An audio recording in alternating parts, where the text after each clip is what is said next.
everyone, and welcome to this ET Now special. This is a series of a panel discussion, KPMG Josh, driven to deliver the best. And we're having a discussion on what has been the outcome of the Union Budget 2019 from a tax point of view. Joining in on the panel today, we have three very special guests. Hitesh Gajaria, Partner and Head of Tax at KPMG India. We also have Sachin Menon, Partner and Head Indirect Tax at KPMG India. And a familiar face on ET Now, Parizad Sirwala, Partner National Head Global Mobility Services, Tax, KPMG in India. Good to have you all. Thank you so much for joining in. I'll begin with ladies first and Parizad, and start by talking about the tax on the super rich. Now there's a divided way in which this is really being looked at. Some say it's in line with what we've seen globally. You should pay in accordance to your income. But on the other hand, there is a bit of a debate that it's not really going to add too much to the government's tax revenues. How are you looking at this announcement? Yeah. So before we get into the global scenario, Amma, let's just talk about what has traditionally happened in the last 5 years, ever since the BJP government took center stage in 2014. Well, the trust and the objective clearly behind every tax proposal has always been on passing enough tax breaks to the middle class taxpayers. So there has been a lot of savings already passed on there, either by way of tinkering of slab rates, or by way of introducing standard deduction for salaried payers. In this budget, of course, there are now 4 surcharge rates which effectively lead depending on the threshold of income.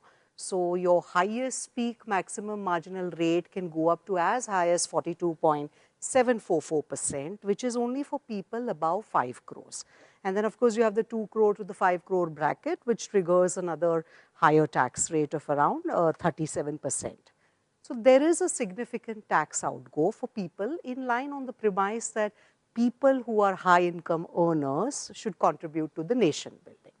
Since you mentioned on the global rates, yes, there are some countries like US, UK, some European countries which have a similar higher peak rate, but one of course has to go into the exemptions that are available there, or the fact that the social security system, the infrastructure perhaps is not comparable. So that's really the angst of the people who are in this bracket.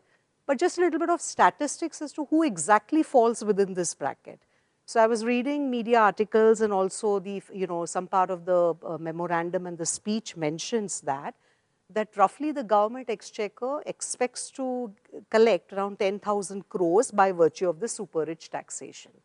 Little bit of statistics, how many taxpayers do effectively fall in above 5 crore bracket?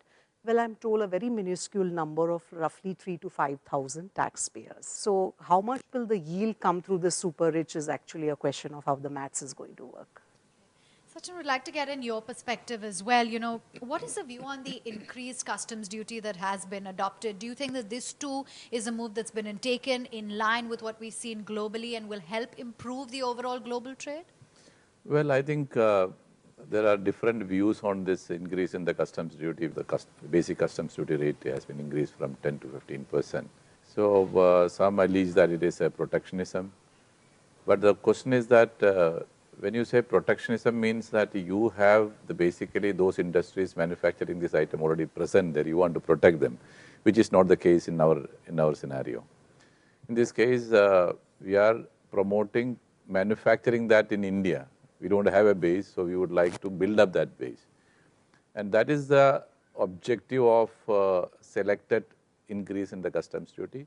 If you look at it, it is mainly those raw materials and capital goods which are already available in India is the main items which are attracted to higher customs duty. Whereas critical items of capital goods and raw material which is actually not available, there is a reduction as well. So it's a balancing act. Having said that, there are certain items like petroleum, crude, etc. Gold, coins, CCTVs. So you're saying it's not a protectionist move, you would say? I mean, we cannot say that it's a protectionist. It's not across the table increasing the duty, etc. And those industries are thriving here, and they are warding off competition by doing that. May not be the intention for that matter. But the concern is that the petroleum sector, when you are increasing the duty, that would obviously cause inflation, unless it is neutralized by the price decrease of crude oil globally. Hitesh, now we deal with the stock markets every day, so quite interested to know your take on how you've read into some of the announcement, because it seems like they've hit all the right buttons when it comes to clearing out the uncertainties in the treatment of listed shares. But then you had the news bit with respect to the minimum public shareholding as well as the taxes on buybacks. The market, I'll tell you, is not taking very kindly to it. How are you? So actually, I think it will take some time for the market to understand fully what this implication actually will mean. And let's come to the dilution in shareholding, where public will now have 35% holding. It's important to note that this is right now a signal that the Honorable Finance Minister has said it's not really law. She said she's mulling this over with the SEBI chief. Now what's going to happen is if you take the BSE 500, really, these are the companies in reckoning. A little more than a third, about 167 companies, have more than 65% and up to 75%. Now these interestingly include government companies as well. And somebody said that, if all these companies were to come at one point in time, where is the money to absorb all this 4 lakh crores is the number being tossed around. I think the intention is basically to overall give more liquidity to the markets. There might be a few technical issues to resolve. For example, will these companies, how will they be able to pass, let's say, special resolutions if they want, let's say, 3/4 majority. But I think these are initial days. The market will absorb this, and maybe structurally it is good for the nation. Parisat, let's move to the next pointer, which is faceless scrutiny of the individual taxpayers, and that's essentially going to limit the interaction between the taxpayer and the authorities.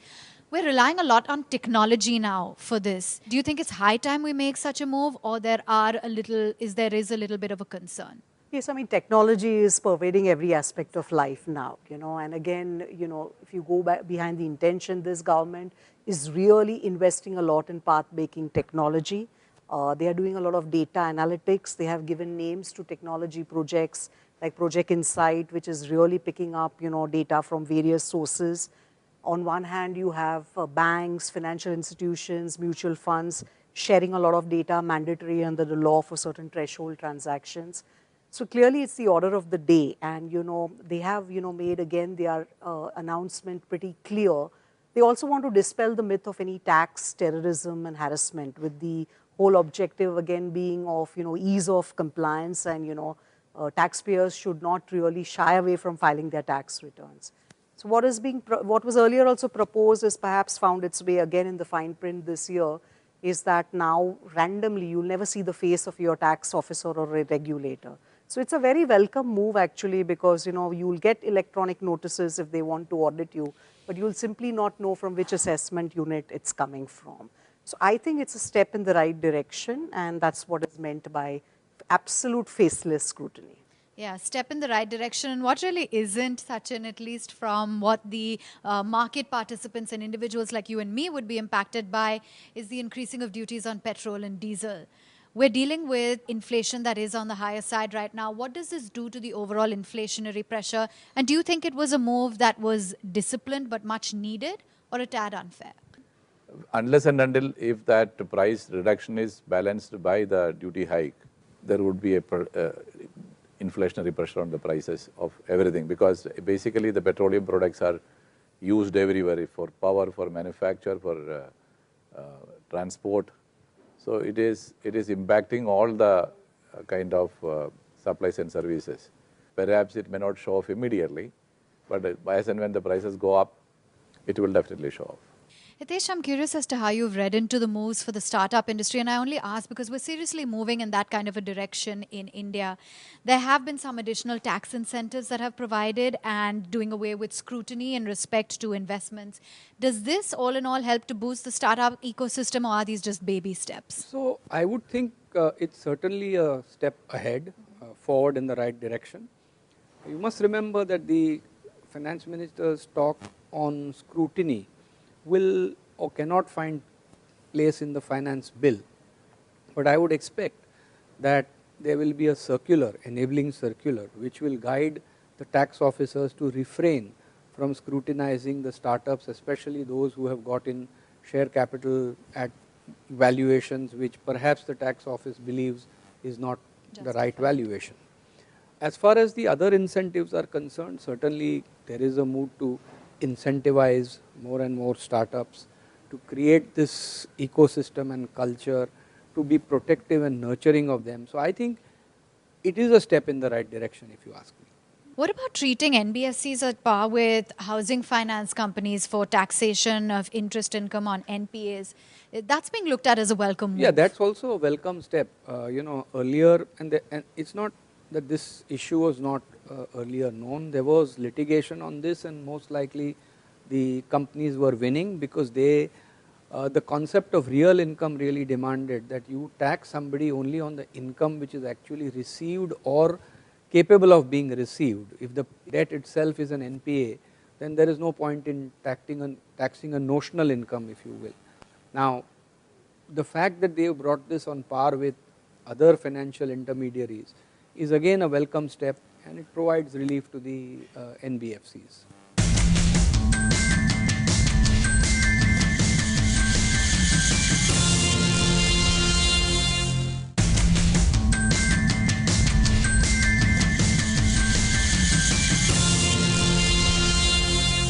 Sachin, just your view with what has been announced.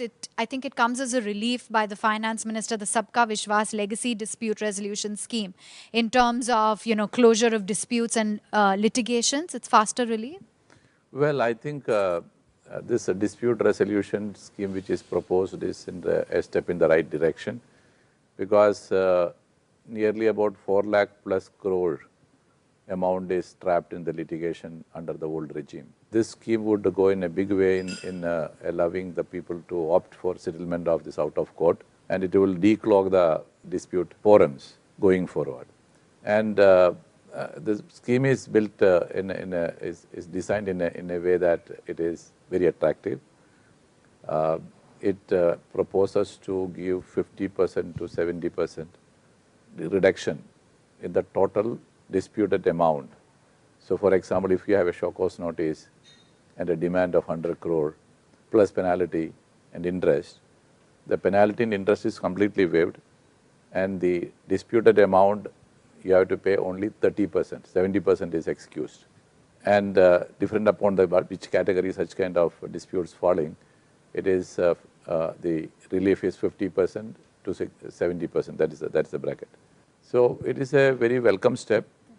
The only word of caution is that the success rate of department in all the pending disputes in indirect taxes is just about 8%. That's what history has shown. Yeah, that's history. So therefore, if the assessor is very strong in his points on the issue of litigation, why should he go for a amnesty scheme? It's a matter of time for him to win this case. So whether he should go for a amnesty at all, if the merits of the case is in his favor. And this is actually a follow-on on various states announced state VAT dispute resolution schemes in the similar lines. But I think the central scheme is much better than the state schemes. Parisat, if you could just break this down for us, for an individual taxpayer, what it means with the center introducing the pre-filed returns. What is this exactly going to enable taxpayers? Yeah. So again, in the age of automation and, again, as we said, with the advent of absolute technology, which they intend to use. So even today, if you see, Avan, a lot of your individual income tax return forms do come pre-populated with basic information that is picked up from your TDS statements in the form of 26 AS. But that's very basic information on tax deducted at source and all. Here, what the finance minister has announced in the speech is that they are looking over in a phased manner of income tax return forms, again with the whole trust of ease of compliance for the individual taxpayers. A whole host of data is what is being planned to be pre-filled in the income tax return form. So when the form reaches me as an individual, it will perhaps have details of all my heads of income, salary, dividends, capital gains, as the case may be. Now, how will that be enabled? They will pick up data and collect from intermediaries like banks, mutual funds, provident fund offices, and the likes. That's the intention that, of course, one has to see if I have to claim certain exemptions or in cross-border population where treaty reliefs are claimed, how is it going to, what do you do if the data does not match? But again, it's a step in the right direction with the objective of making tax not to be a sort of a bane to the individual taxpayers, but more of a boon again with the whole trust on tax compliance and widening the tax base. And increasing transparency to a And great increasing extent, transparency, which is correct, the yeah. need of the hour. Sachin, in your view, do you think that setting up the National Appellate Authority of Advanced Ruling, is that really going to be an effective mechanism to reduce litigation, or is it just going to be of limited use? Well, I think that is a long-standing demand of the industry because as you're aware, different states have set up the Advanced Ruling Authority, and the same subject, different Advanced Ruling Authority forums giving conflicting decisions, putting the assessee into a kind of fix where which one is right. So therefore, there was no mechanism to fix this kind of situation, and therefore this constitution of National Appellate Authority is a step in the right direction. And when once that authority ruled in one way or take a decision, and that will be applicable across all those states where the assessee has the same PAN number and operating, as well as it's binding on the officers too. So I think it is definitely a step towards the right direction. Hitesh, I just wanted to understand how you're looking at this move in comparison as well to what we see across the globe. The tax rate of 25% for companies with an annual turnover less than 400 crore rupees. So there is a little bit of a history. When the previous finance minister made out his first budget speech, he had said that we will whittle away all the exemptions and deductions and provide sunset clauses, and indeed all of them now have sunset clauses. And when we will take away these exemptions and deductions, we will reduce the headline corporate tax rate so as to make Indian companies competitive. Now, while steadily the deductions and exemptions have been rolled back, the reduction in the top line headline corporate tax rate has not happened really to the effect that corporate India as a whole pays lower tax. And while 99.3% of the companies are covered in the 400 crore limit, what is not well understood is what percentage of actual revenue they contribute. So perhaps I think this year, given that the Honorable Finance Minister herself said later on that I was conscious of the Fiscal Responsibility Management Act, and therefore FRBM dictates I had to keep the fiscal deficit at below and on a glide path downwards. So maybe there were revenue compulsions, as a result of which she could not bring down the corporate tax rate for all companies. But it's a step, again a small step, but in the right direction. One can only hope that if, let's say, buoyancy of revenues, this is actually buoyancy of revenues, disinvestment and possibly receipts from RBI and other PSU units, these are the three building blocks on which the entire revenue projections have been built.